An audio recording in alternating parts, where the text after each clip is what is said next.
हैं वो निकालो। अब भगवान राम के होल्डिंग अगर लगे हैं तो राम तो रोम रोम में बसे हैं।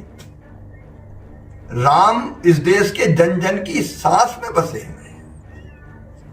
कभी आप राम को काल्पनिक बताते थे, भगवान श्री राम को जो करोड़ों करोड़ों के आराध्य है। भगवान राम के बिना इस देश का काम नहीं चल सकता। कभी कहते थे कि मंदिर वहीं बनाएंगे, तारीख नहीं बताएंगे। अब तो तारीख पता है, 22 जनवरी भव्य और दिव्य राम मंदिर बनकर तैयार है। लगने लगती है तो मैं थोड़ा सा हट के आज आपसे कुछ बातें करना चाहती हूँ। मैं आपसे पूछना चाहती हूँ, आवाज नहीं आ रही, उधर जाऊं, उस तरफ आ रही है, देखिए अब आ रही है, अब आई, आ गई। तो इधर से बोलूं उधर से बोलूं? चेक करिए, चेक करिए।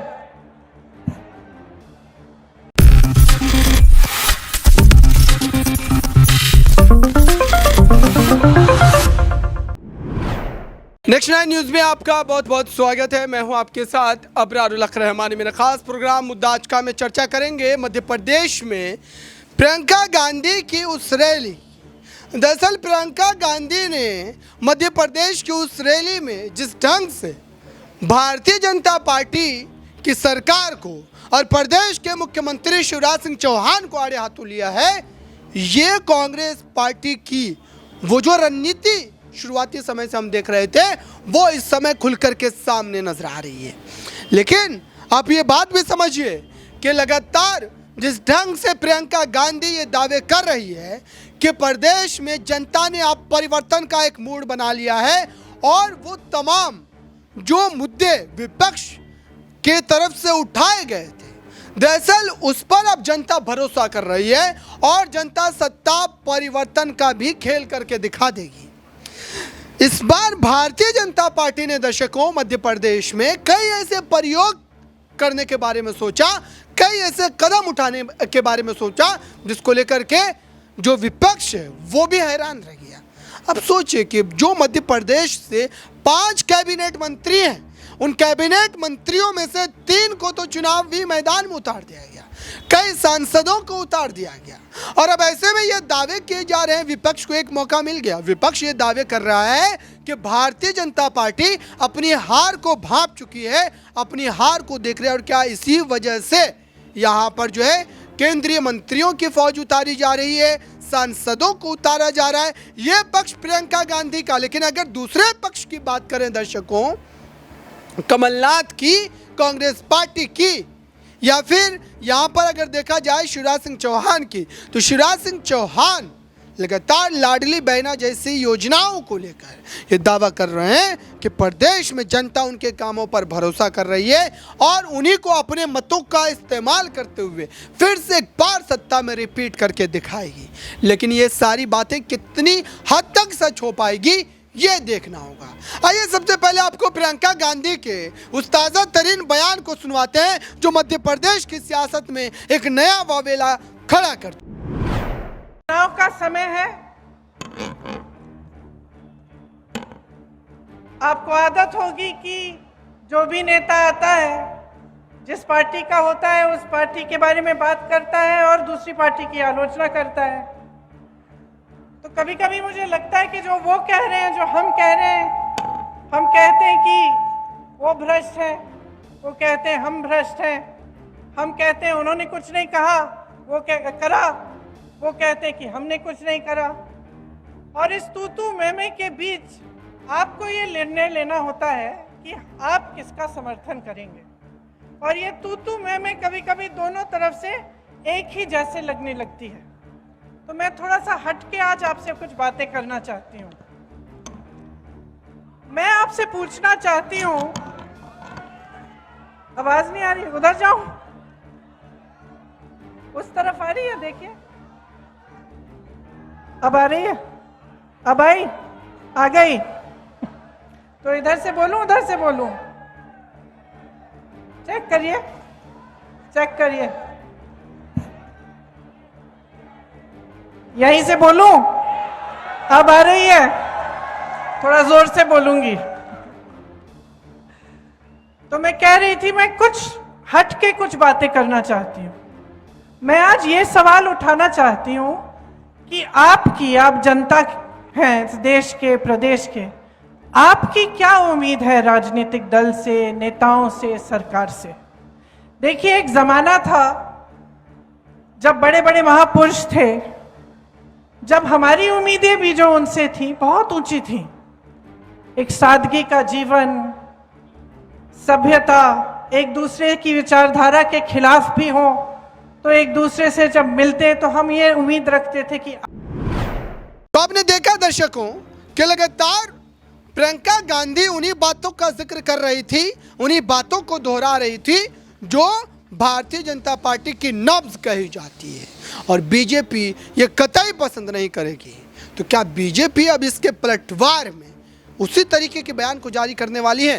क्या उसी ढंग से शिवराज सिंह चौहान ने, देखिए शिवराज सिंह चौहान ने इस पर पुरजोर ढंग से जो है विरोध किया है और ये कहा है वीडियो जारी करके कि मैडम को ये बताना पड़ेगा, मैडम को ये एक तरीके से बता करके ही जाना पड़ेगा कि यहाँ पर जो इससे पहले सरकार चलाई कांग्रेस ने, क्या सरकार चलाने के समय जनता को उन्होंने लाभ पहुँचाया? क्या जनता तक उनकी चलाई गई योजनाएं जो है वो पहुँच पाई?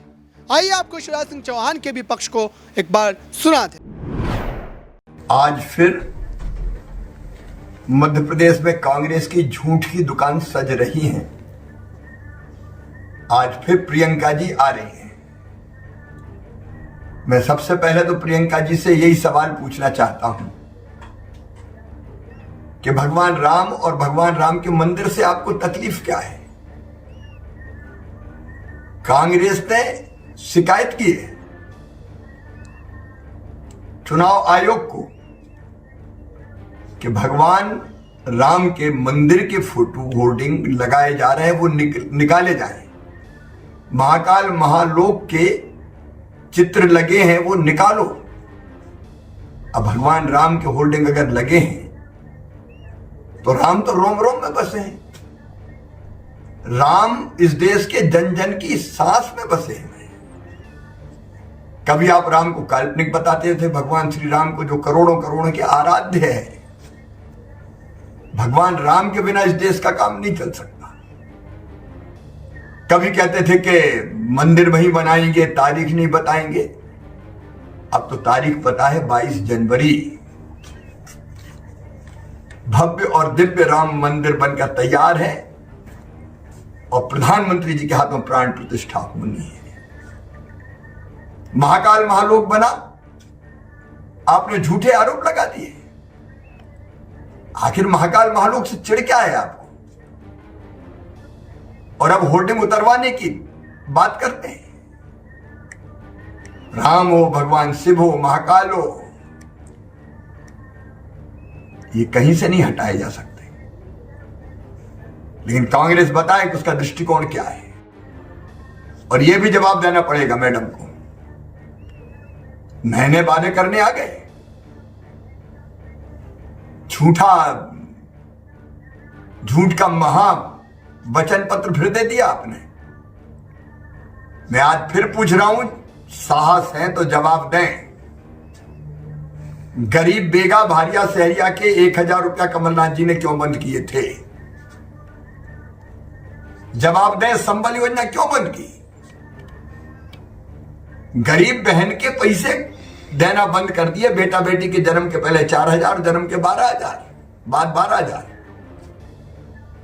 बच्चों के लैपटॉप क्यों छूने? बेटियों की शादी करके पैसा क्यों नहीं दिया मुख्यमंत्री कन्यादान का? तीर्थ यात्रा क्यों बंद की? किसान सम्मान निधि प्रधानमंत्री जी दे रहे थे, नाम क्यों दिल्ली नहीं भेजे प्रधानमंत्री जी किसान सम्मान निधि के पैसे देने के लिए किसानों को? गरीबों के मकान भेजे प्रधानमंत्री नरेंद्र मोदी जी ने, वापस क्यों कर दिए? तो आपने देखा दर्शकों, ये राजनीतिक बयानबाजी का खेल तो चलता रहेगा, लेकिन जनता को कितना लाभ मिला, जनता कितनी जो है संतुष्ट नजर आई, दोनों ही सरकारों को लेकर के ये देखना होगा। और साथ ही कांग्रेस पार्टी के लिए एक बड़ी चुनौती है कि ज्योतिरादित्य सिंधिया जो है इस बार कांग्रेस के पाले में नहीं बल्कि भारतीय जनता पार्टी के पाले में है। और भले ही कांग्रेस ये दावा कर ले, कमलनाथ ये दावा कर ले कि ज्योतिरादित्य सिंधिया कोई तोप नहीं है जिनके नहीं रहने की वजह से चुनाव वो हार जाएंगे, लेकिन इतना तो तय है कि वोटों के लिहाज से आपको कहीं ना कहीं नुकसान तो होगा। फिलहाल इस खास रिपोर्ट में बस इतना ही। जुड़े रहें बड़ी खबरों के लिए नेक्स्ट 9 न्यूज़ के साथ।